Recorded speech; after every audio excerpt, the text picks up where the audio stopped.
ನಮಸ್ಕಾರ. ಇದೀಗ ತಾನೇ ಬಂದಿರುವ ಮುಖ್ಯವಾದ ಮಾಹಿತಿಗಳು. ಇನ್ನು ಮುಂದೆ ಉಚಿತ ಬಸ್ ಅಂತ ಸುಮ್ಮನೆ ಬಸ್ ಹತ್ತುವ ಹಾಗಿಲ್ಲ. ಆಧಾರ್ ಕಾರ್ಡ್ ಇದ್ರೂ ಕೂಡ ಹಣ ಕೊಡಬೇಕಾಗುತ್ತೆ. ಯಾಕಂದ್ರೆ ಸರ್ಕಾರ ಹೊಸ ನಿಯಮ ಜಾರಿಗೆ ಮಾಡಲು ಮುಂದಾಗಿದೆ. ಎಲ್ಲ ಮಾಹಿತಿ ನೋಡೋಣ ಸ್ನೇಹಿತರೆ. ಗೃಹಲಕ್ಷ್ಮಿಯರಿಗೆ ಬಾಕಿ ಕಂತು ಜಮೆ ಮಾಡುತ್ತಿರುವ ಸರ್ಕಾರ.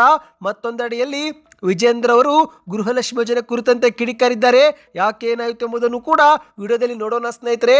ಮತ್ತೊಂದೆಡೆಯಲ್ಲಿ ನೀವು ಕೂಡ ರೈತರಾಗಿದ್ದರೆ ಕೇವಲ ಆಧಾರ್ ಕಾರ್ಡ್ ಲಿಂಕ್ ಮಾಡಿಕೊಂಡ್ರೆ 2,000 ರೂಪಾಯಿ ಜಮೆ ಆಗುತ್ತೆ. ಯಾವುದು ಇದು ಯೋಜನೆ, ಯಾವ ರೈತರು ಅರ್ಹರು, ಅರ್ಜಿ ಹೇಗೆ ಸಲ್ಲಿಕೆ ಮಾಡಬೇಕು, ಎಲ್ಲ ಮಾಹಿತಿ ನೋಡೋಣ ಸ್ನೇಹಿತರೆ.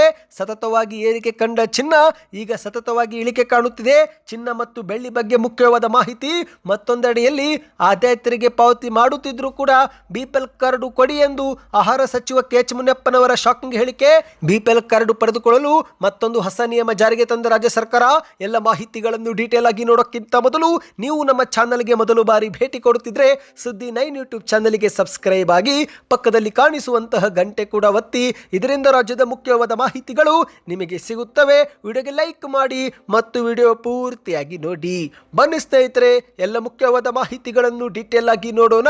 ಇನ್ನು ಮುಂದೆ ರಾಜ್ಯದ ಮಹಿಳೆಯರು ಉಚಿತ ಬಸ್ ಅಂತ ಬಸ್ ಹತ್ತುವ ಹಾಗಿಲ್ಲ. ಹೌದು ಸ್ನೇಹಿತರೆ, ಆಧಾರ್ ಕಾರ್ಡ್ ಇದ್ರೂ ಕೂಡ ಹಣ ಕೊಟ್ಟು ಪ್ರಯಾಣ ಮಾಡಬೇಕಾಗುತ್ತೆ. ಯಾಕಂದ್ರೆ ರಾಜ್ಯ ಸರ್ಕಾರ ಶಕ್ತಿ ಯೋಜನೆಯಲ್ಲಿ ದೊಡ್ಡ ನಿಯಮ ಬದಲಾವಣೆ ಮಾಡಲು ಮುಂದಾಗಿದೆ. ಹೌದು, ರಾಜ್ಯದಲ್ಲಿ ಗೃಹಲಕ್ಷ್ಮಿ ಯೋಜನೆಗೆ ಯಾವ ರೀತಿ ಕಠಿಣ ನಿಯಮ ಜಾರಿಗೆ ಮಾಡಲಾಗುತ್ತಿದೆಯೋ ಅದೇ ರೀತಿ ಉಚಿತ ಬಸ್ ಯೋಜನೆ ಆಗಿರುವ ಶಕ್ತಿ ಯೋಜನೆಗೂ ಕೂಡ ಸರ್ಕಾರ ಹೊಸ ನಿಯಮ ಜಾರಿಗೆ ತರಲು ಮುಂದಾಗಿದೆ. ಹೌದು, ಈಗ ಗೃಹಲಕ್ಷ್ಮಿ 2,000 ರೂಪಾಯಿ ಹಣ ಪಡೆದುಕೊಳ್ಳಲು ಜೀವಿತ ಪ್ರಮಾಣ ಪತ್ರ ಸಲ್ಲಿಕೆ ಮಾಡುವುದು ಕಡ್ಡಾಯ ಎಂಬ ನಿಯಮ ಸರ್ಕಾರ ಜಾರಿಗೆ ತರಲು ಮುಂದಾಗಿದ್ದು, ಈಗ ಅದೇ ರೀತಿ ಫಲಾನುಭವಿಗಳು ಅಂದರೆ ಮಹಿಳೆಯರು ರಾಜ್ಯಾದ್ಯಂತ ಉಚಿತವಾಗಿ ಬಸ್ ಪ್ರಯಾಣ ಲಾಭ ಪಡೆದುಕೊಳ್ಳಬೇಕಂದ್ರೆ ಶಕ್ತಿ ಸ್ಮಾರ್ಟ್ ಕಾರ್ಡ್ ಪಡೆದುಕೊಳ್ಳುವುದು ಕೂಡ ಕಡ್ಡಾಯವಾಗಲಿದೆ. ಹೌದು, ರಾಜ್ಯದಲ್ಲಿ ಈಗಾಗಲೇ ಸಾಕಷ್ಟು ಮಹಿಳೆಯರು ಉಚಿತ ಬಸ್ ಯೋಜನೆಯ ಪ್ರಯೋಜನವನ್ನ ಪಡೆದುಕೊಂಡಿದ್ದಾರೆ. ಒಂದು ಕಡೆಯಲ್ಲಿ ಸ್ನೇಹಿತರೆ, ಈ ಒಂದು ಯೋಜನೆ ಸರ್ಕಾರಕ್ಕೆ ದೊಡ್ಡ ನಷ್ಟವೆನಿಸಿದ್ರೂ ಕೂಡ ಸರ್ಕಾರ ನುಡಿದಂತೆ ನಡೆದುಕೊಳ್ಳಲು ಇಲ್ಲಿಯವರೆಗೆ ಈ ಒಂದು ಯೋಜನೆಯನ್ನ ಜಾರಿಗೆ ಮಾಡಿದೆ. ಆದರೆ ಇನ್ನು ಮುಂದೆ ಈ ಒಂದು ಯೋಜನೆಯಲ್ಲಿ ಕೆಲ ನಿಯಮಗಳನ್ನು ಜಾರಿಗೆ ತರಲು ಸರ್ಕಾರ ಮುಂದಾಗಿದೆ.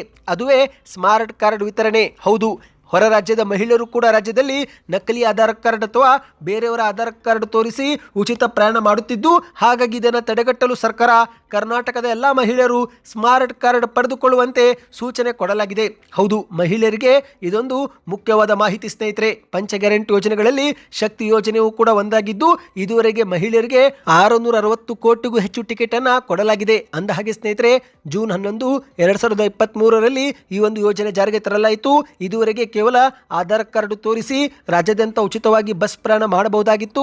ಆದರೆ ಇನ್ನು ಮುಂದೆ ಹಾಗೆ ಆಗೋದಿಲ್ಲ. ಯಾಕಂದ್ರೆ ಮುಖ್ಯಮಂತ್ರಿ ಸಿದ್ದರಾಮಯ್ಯರು ಬಜೆಟ್ನಲ್ಲಿ ಈ ಒಂದು ಶಕ್ತಿ ಸ್ಮಾರ್ಟ್ ಕಾರ್ಡ್ ವಿತರಣೆಗೆ ಅನುದಾನ ಮೀಸಲಿಟ್ಟಿದ್ದು, ಶೀಘ್ರವೇ ಕರ್ನಾಟಕದಾದ್ಯಂತ ಅರ್ಜಿ ಕರೆಯಲಿದ್ದಾರೆ. ಹಾಗಾಗಿ ಸ್ನೇಹಿತರೆ, ಅರ್ಜಿ ಕರೆದರೆ ಹೇಗೆ ಸಲ್ಲಿಕೆ ಮಾಡಬೇಕು, ಯಾವ ರೀತಿ ನೀವು ಪಡೆದುಕೊಳ್ಳಬೇಕು ಎಂಬ ಮಾಹಿತಿ ಮುಂಬರುವ ದಿನಗಳಲ್ಲಿ ನಾವು ವಿಡಿಯೋ ಮಾಡಿಕೊಂಡು ಬರುತ್ತೇವೆ. ಹಾಗಾಗಿ ಚಾನಲ್ಗೆ ನೀವು ಸಬ್ಸ್ಕ್ರೈಬ್ ಮಾಡಿಕೊಂಡಿರಿ. ಬನ್ನಿ ಈಗ ಎರಡನೇ ಮಾಹಿತಿಗೆ ಹೋಗೋಣ. ನೀವು ಕೂಡ ಗೃಹಲಕ್ಷ್ಮಿ ಯೋಜನೆಯ ಫಲಾನುಭವಿಗಳಾಗಿದ್ದರೆ ಕಳೆದ ತಿಂಗಳು ಜನವರಿಯಲ್ಲಿ ಅಥವಾ ಈ ತಿಂಗಳು ಫೆಬ್ರವರಿಯಲ್ಲಿ ನಿಮ್ಮ ಬ್ಯಾಂಕ್ ಖಾತೆಗೆ ಹಣ ಜಮಾವಾಯಿತಾ? ಕಮೆಂಟ್ ಮಾಡಿ. ಯಾಕಂದ್ರೆ ಸರ್ಕಾರ ಬಾಕಿ ಕಂತು ಬಿಡುಗಡೆ ಮಾಡಿದೆ. 26ನೇವರೆಗಿನ ಕಂತನ್ನು ಹಾಕಲಾಗಿದೆ ಎಂದು ಲಕ್ಷ್ಮೀ ಹೆಬ್ಬಾಳ್ಕರ್ ಅವರು ಹೇಳಿಕೆ ಕೊಟ್ಟಿದ್ದು, ಹಾಗಾಗಿ ನಿಮ್ಮ ಬ್ಯಾಂಕ್ ಖಾತೆಗೆ ಜಮಾ ಆಗಿದೆಯೋ ಇಲ್ಲೋ ಎಂಬುದನ್ನು ನಮಗೆ ಕಮೆಂಟ್ ಮಾಡಿ ತಿಳಿಸಿ. ಇದೀಗ ಗೃಹಲಕ್ಷ್ಮಿಯರಿಗೆ 2,000 ರೂಪಾಯಿ ಕೊಟ್ಟು ಹೆಂಡದ ಮೂಲಕ 10,000 ಕಿತ್ತುಕೊಳ್ಳುತ್ತಿದ್ದಾರೆ ಎಂದು ಸರ್ಕಾರದ ವಿರುದ್ಧ ಬೆಳಗಾವಿಯಲ್ಲಿ ಬಿಜೆಪಿ ರಾಜ್ಯಾಧ್ಯಕ್ಷ ಬಿ.ವಾ. ವಿಜೇಂದ್ರ ಅವರು ಕಿಡಿಕಾರಿದ್ದಾರೆ. ಹೌದು ಸ್ನೇಹಿತರೆ, ಮಾಧ್ಯಮಗಳ ಮುಂದೆ ಮಾತನಾಡಿದಂಥ ವಿಜೇಂದ್ರ ಅವರು ಸುಮಾರು 60 ವರ್ಷ ಭಾರತವನ್ನು ಆಳಿದ ಕಾಂಗ್ರೆಸ್ ಪಕ್ಷ ಈ ದೇಶದಲ್ಲಿ ಬಡತನ ನಿರ್ಮೂಲನೆ ಮಾಡುವುದಾಗಿ ಹೇಳಿತ್ತು. ಆದರೆ ಬಡವರನ್ನು ನಿರ್ಮೂಲನೆ ಮಾಡಿದರೆ ಹೊರತು ಬಡವರ ಬಡತನ ಮಾತ್ರ ನಿರ್ಮೂಲನೆ ಮಾಡಲು ಇವರಿಗೆ ಆಗಲಿಲ್ಲ ಎಂದು ವಿಜೇಂದ್ರ ಅವರು ಕಿಡಿಕಾರಿದ್ದಾರೆ. ಕಳೆದ 2.5 ವರ್ಷದಲ್ಲಿ ಒಂದಾದರೂ ಹೊಸ ಅಭಿವೃದ್ಧಿ ಯೋಜನೆ ಜಾರಿಗೆ ತರಲು ಇವರಿಗೆ ಸಾಧ್ಯವಾಗಿದೆಯೇನು ಎಂದು ಪ್ರಶ್ನೆ ಮಾಡಿದ್ದಾರೆ. ಗೃಹಲಕ್ಷ್ಮಿಯರಿಗೆ 2,000 ಕೊಡುತ್ತಿದ್ದೇವೆ ಎಂದು ಬೆನ್ನು ತಟ್ಟಿಕೊಳ್ಳುತ್ತಾರೆ. ಮತ್ತೊಂದೆಡೆಯಲ್ಲಿ ಗೃಹಲಕ್ಷ್ಮಿ ಯೋಜನೆಗೆ ಹಣ ಕ್ರೋಢೀಕರಿಸಲು ಸಾಧ್ಯವಾಗದೆ ಕರ್ನಾಟಕದಲ್ಲಿ ಅಬಕಾರಿ ಇಲಾಖೆಗೆ 40,000 ಕೋಟಿ ವ್ಯವಹಾರದ ಗುರಿ ನೀಡಿದ್ದಾರೆ. ಈ ಮೂಲಕ ಕರ್ನಾಟಕವನ್ನು ಕುಡುಕರ ರಾಜ್ಯವನ್ನಾಗಿ ಮಾಡಲು ಹೊರಟಿದ್ದಾರೆ ಎಂದು ಮಾಧ್ಯಮಗಳ ಮುಂದೆ ಆಕ್ರೋಶ ವ್ಯಕ್ತಪಡಿಸಿದ್ದಾರೆ. ರಾಜ್ಯದಲ್ಲಿ ಸದ್ಯಕ್ಕೆ 500 ಮೀಟರ್ಗೆ ಒಂದು ಮೆಡಿಕಲ್ ಶಾಪ್ ಸಿಗುತ್ತೋ ಇಲ್ಲವೋ ಗೊತ್ತಿಲ್ಲ. ಆದರೆ ಪ್ರತಿ 500 ಮೀಟರ್ಗೆ ಒಂದು ಬಾರ್ ಅಂಗಡಿ ಮಾತ್ರ ಸಿಗುತ್ತೆ ಎಂದು ವ್ಯಂಗ್ಯವಾಡಿದ್ದಾರೆ. ಕರ್ನಾಟಕದ ದಿನಸಿ ಅಂಗಡಿಗಳಲ್ಲೂ ಕೂಡ ಹೆಂಡ ಮಾರಾಟ ಮಾಡಲಾಗುತ್ತಿದೆ. ಇದು ಕಾಂಗ್ರೆಸ್ ಸರ್ಕಾರದ ಸಾಧನೆ ಎಂದು ವ್ಯಂಗ್ಯವಾಡಿದ್ದಾರೆ. ಗೃಹಲಕ್ಷ್ಮಿಯರಿಗೆ 2,000 ಕೊಟ್ಟು ಅದೇ ಮನೆಯಿಂದ ಹೆಂಡದ ಮೂಲಕ 10,000 ಕಿತ್ತುಕೊಳ್ಳುವುದೇ ಸರ್ಕಾರದ ಸಾಧನೆ ಎಂದು ಆರೋಪ ಮಾಡಿದ್ದಾರೆ. ಕಾಂಗ್ರೆಸ್ ಶಾಸಕರಿಗೂ ಕೂಡ ಅನುದಾನ ಕೊಡುವ ಯೋಗ್ಯತೆ ಇವರಿಗಿಲ್ಲ. ಈಗ ಮುಖ್ಯಮಂತ್ರಿಯವರು ತಮ್ಮ ಕುರ್ಚಿ ಉಳಿಸಿಕೊಳ್ಳಲು ಆಡಳಿತ ಪಕ್ಷದ ಶಾಸಕರಿಗೆ ವಿದೇಶ ಪ್ರವಾಸದ ಭಾಗ್ಯ ಕಲ್ಪಿಸಿಕೊಟ್ಟಿದ್ದಾರೆ.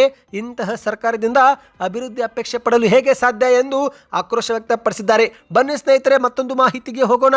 ನೀವು ಕೂಡ ರೈತರಾಗಿದ್ದರೆ ಆಧಾರ್ ಕಾರ್ಡ್ ಲಿಂಕ್ ಮಾಡಿಕೊಂಡು 2,000 ರೂಪಾಯಿ ಪಡೆದುಕೊಳ್ಳಬಹುದು. ಹೌದು ಸ್ನೇಹಿತರೆ, ಕೇಂದ್ರದ ಸರ್ಕಾರ ರೈತರಿಗೆ ಹಲವಾರು ಯೋಜನೆ ಜಾರಿಗೆ ತಂದಿದ್ದು ಅದರಲ್ಲಿ PM ಕಿಸಾನ್ ಸಮ್ಮಾನ್ ನಿಧಿಯು ಕೂಡ ಒಂದಾಗಿದೆ. ಇದುವರೆಗೆ 21 ಕಂತು ಜಮೆ ಮಾಡಲಾಗಿದ್ದು ಇದೀಗ ಮಾರ್ಚ್ ತಿಂಗಳ ಮೊದಲ ವಾರದಲ್ಲಿ 22ನೇ ಕಂತು ಕೂಡ ಜಮೆ ಮಾಡಲಾಗುತ್ತೆ. ಆದರೆ ಅದಕ್ಕೂ ಮುನ್ನ ರೈತರಿಗೆ ಒಂದು ಪ್ರಮುಖ ಅಪ್ಡೇಟ್ ಬಂದಿದೆ. ಹೌದು, ಭಾರತದಲ್ಲಿ 30 ಲಕ್ಷಕ್ಕೂ ಹೆಚ್ಚು ರೈತರ ಬ್ಯಾಂಕ್ ಖಾತೆಗಳಿಗೆ ಇದುವರೆಗೆ ಆಧಾರ್ ಕಾರ್ಡು ಲಿಂಕ್ ಆಗಿಲ್ಲ ಎಂದು ಕೇಂದ್ರದ ಕೃಷಿ ಸಚಿವಾಲಯ ಅಂಕಿಅಂಶ ಬಿಡುಗಡೆ ಮಾಡಿದೆ. ಇದರಿಂದಾಗಿಯೇ ಫಲಾನುಭವಿಗಳಿಗೆ 2,000 ರೂಪಾಯಿ ಜಮೆ ಆಗದೆ ಹೋಲ್ಡ್ ಆಗಬಹುದು ಎಂದು ಕೇಂದ್ರ ಸರ್ಕಾರ ಎಚ್ಚರಿಸಿದೆ. ಹೌದು, PM ಕಿಸಾನ್ ಸಮ್ಮಾನ್ ನಿಧಿ ಯೋಜನೆ ಫಲಾನುಭವಿಗಳು ನೀವೇನಾದರೂ ಆಗಿದ್ದರೆ ಸ್ನೇಹಿತರೆ, ಇದೊಂದು ನಿಮಗೆ ಮುಖ್ಯವಾದ ಮಾಹಿತಿ. ನವೆಂಬರ್ ತಿಂಗಳಲ್ಲಿ 21ನೇ ಕಂತು ಜಮೆ ಮಾಡಿದ ಸರ್ಕಾರ ಇದೀಗ ಮಾರ್ಚ್ ತಿಂಗಳಲ್ಲಿ 22ನೇ ಕಂತು ಕೂಡ ಬಿಡುಗಡೆ ಮಾಡುತ್ತೆ. ಆದರೆ ಅದಕ್ಕೂ ಮುನ್ನ ಅಂಕಿಅಂಶಗಳ ಪ್ರಕಾರ ಲಕ್ಷಾಂತರ ರೈತರ ಬ್ಯಾಂಕ್ ಖಾತೆಗೆ ಇನ್ನೂ ಕೂಡ ಆಧಾರ್ ಕಾರ್ಡು ಲಿಂಕ್ ಆಗಿಲ್ಲವಂತೆ. ಹೌದು, ಉತ್ತರ ಪ್ರದೇಶ ರಾಜ್ಯವೊಂದರಲ್ಲೇ 10 ಲಕ್ಷಕ್ಕೂ ಹೆಚ್ಚು ರೈತರ ಬ್ಯಾಂಕ್ ಖಾತೆಗೆ ಆಧಾರ್ ಕಾರ್ಡು ಲಿಂಕ್ ಆಗಿಲ್ಲ. ಇತ್ತ ಗುಜರಾತ್, ರಾಜಸ್ಥಾನ್, ಮಧ್ಯಪ್ರದೇಶ, ಮಹಾರಾಷ್ಟ್ರ ಸೇರಿ ಕರ್ನಾಟಕದಲ್ಲೂ ಕೂಡ ಹೆಚ್ಚಿನ ಸಂಖ್ಯೆ ಬ್ಯಾಂಕ್ ಖಾತೆಗಳು ಹಾಗೇನೆ ಬಾಕಿ ಉಳಿದಿವೆ ಎಂದು ಕೃಷಿ ಸಚಿವಾಲಯ ಮಾಹಿತಿ ಬಿಡುಗಡೆ ಮಾಡಿದೆ. ಹೌದು, DBT ಮೂಲಕ ನೇರವಾಗಿ ಬ್ಯಾಂಕ್ ಖಾತೆಗೆ ಹಣ ಜಮೆ ಮಾಡಲಾಗುತ್ತೆ. ಹಾಗಾಗಿ ಆಧಾರ್ನೊಂದಿಗೆ ಬ್ಯಾಂಕ್ ಖಾತೆ ಲಿಂಕ್ ಆಗುವುದು ಕಡ್ಡಾಯ. ಒಂದು ವೇಳೆ ಖಾತೆಗೆ ಆಧಾರ ಲಿಂಕ್ ಆಗಿಲ್ಲವೆಂದರೆ ಆಗ ಪಾವತಿ ವಿಫಲವಾಗಬಹುದು ಅಥವಾ ಬಾಕಿ ಉಳಿದುಕೊಳ್ಳಬಹುದು ಎಂದು ಕೃಷಿ ಸಚಿವಾಲಯ ಎಚ್ಚರಿಸಿದೆ. ಸ್ನೇಹಿತರೆ, ನಿಮ್ಮ ಬ್ಯಾಂಕ್ ಖಾತೆಗೆ ನವೆಂಬರ್ ಅಲ್ಲಿ ಬಿಡುಗಡೆ ಆಗಿರುವ 21ನೇ ಕಂತು ಜಮವಾಗಿದ್ರೆ ಈಗ 22ನೇ ಕಂತು ಕೂಡ ಜಮೆ ಆಗುತ್ತೆ. ಆದರೆ 21ನೇ ಕಂತನೇ ಬಂದಿಲ್ಲವೆಂದರೆ ಆಗ ಮುಂಬರುವ ಕಂತುಗಳು ಕೂಡ ಬರೋದಿಲ್ಲ ಎಂದು ಹೇಳಲಾಗ್ತಾ ಇದೆ ಸ್ನೇಹಿತರೆ. ಹಾಗಾಗಿ ನಿಮ್ಮ ಬ್ಯಾಂಕ್ ಖಾತೆಗೆ ಹಣ ಜಮೆ ಆಗ್ತಾ ಇದೆಯಾ, ಆಗುತ್ತಿಲ್ವಾ, ಕಮೆಂಟ್ ಮಾಡಿ. ಬನ್ನಿದೀಗ ಮತ್ತೊಂದು ಮಾಹಿತಿಗೆ ಹೋಗೋಣ. ಸತತವಾಗಿ ಏರಿಕೆ ಕಂಡ ಚಿನ್ನ ಈಗ ಸತತವಾಗಿ ಕುಸಿತ ಕಾಣ್ತಾ ಇದೆ. 2025 ಜನವರಿಯಿಂದ 2026 ಜನವರಿವರೆಗೆ ದೊಡ್ಡ ಮಟ್ಟದಲ್ಲಿ ಚಿನ್ನ ಏರಿಕೆ ಕಂಡಿದ್ದು ಇದೀಗ ಫೆಬ್ರವರಿ ಆರಂಭದಿಂದಲೂ ಕೂಡ ಚಿನ್ನ ಸತತವಾಗಿ ಕುಸಿತ ಕಾಣ್ತಾ ಇದೆ. ಹೌದು ಸ್ನೇಹಿತರೆ, ಫೆಬ್ರವರಿ ಆರಂಭದಿಂದಲೂ ಕೂಡ ಏರಿಳಿತ ಹಾದಿಯಲ್ಲಿರುವಂಥ ಚಿನ್ನ ಈಗ ಮತ್ತೆ ಕುಸಿತ ಕಂಡಿದೆ. ವಿಶೇಷವಾಗಿ 24 ಕ್ಯಾರೆಟ್ ಚಿನ್ನ ಪ್ರತಿ ಗ್ರಾಮ್ಗೆ ನಿನ್ನೆ 262 ರೂಪಾಯಿ ಇಳಿಕೆ ಆಗಿದ್ದು ಅಂದರೆ 10 ಗ್ರಾಮ್ಗೆ 2,600 ರೂಪಾಯಿವರೆಗೆ ಇಳಿಕೆ ಆಗಿದೆ. ಸ್ನೇಹಿತರೆ, ನೀವೇನಾದರೂ ಈ ಒಂದು ಹಿಂದೆ ಚಿನ್ನ ಖರೀದಿ ಮಾಡಿಲ್ಲವೆಂದರೆ ಇದೊಂದು ಮತ್ತೊಮ್ಮೆ ನಿಮಗೆ ಸುವರ್ಣ ಅವಕಾಶ.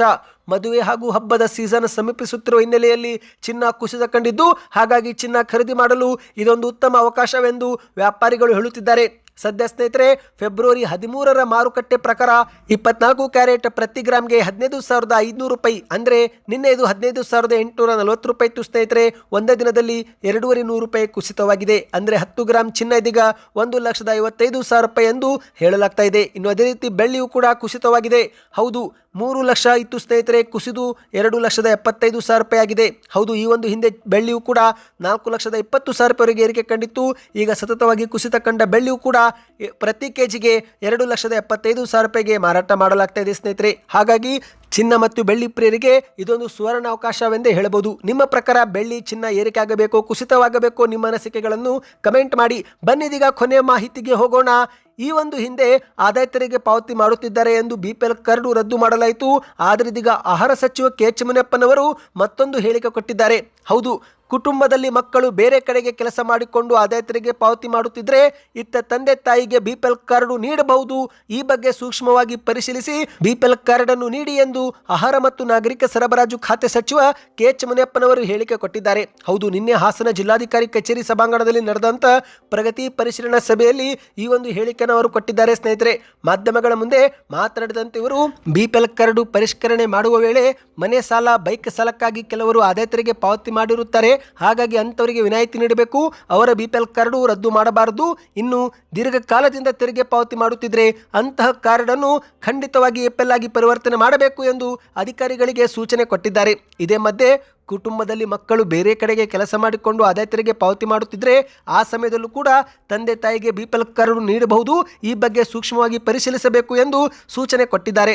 ಅಂದಹಾಗೆ ಸ್ನೇಹಿತರೆ, 75 ವಯಸ್ಸಿನ ಮೇಲ್ಪಟ್ಟ ಒಂಟಿ ಹಿರಿಯ ನಾಗರಿಕರಿಗೆ ಮಾತ್ರ ಇನ್ನು ಮುಂದೆ ಮನೆ ಬಾಗಿಲಿಗೆ ಪಡಿತರ ವಿತರಣೆ ಮಾಡಬೇಕು. ಅನ್ನ ಸುವಿಧಾ ಯೋಜನೆ ಮೂಲಕ ಅರ್ಹ ಫಲಾನುಭವಿಗಳಿಗೆ ನ್ಯಾಯಬೆಲೆ ಅಂಗಡಿಯವರು ಮನೆ ಬಾಗಿಲಿಗೆ ಪಡಿತರ ವಿತರಣೆ ಮಾಡಬೇಕು ಎಂದು ಸೂಚನೆ ಕೊಟ್ಟಿದ್ದಾರೆ. ಸದ್ಯ ಹಾಸನ ಜಿಲ್ಲೆಯೊಂದರಲ್ಲೇ 75 ವರ್ಷ ಮೀರಿದ 15,000 ನಾಗರಿಕರಿದ್ದು, ಆದರೆ ಇದರಲ್ಲಿ 10,000 ಜನರು ಮೊಬೈಲ್ ಬಳಕೆ ಮಾಡುತ್ತಿಲ್ಲ.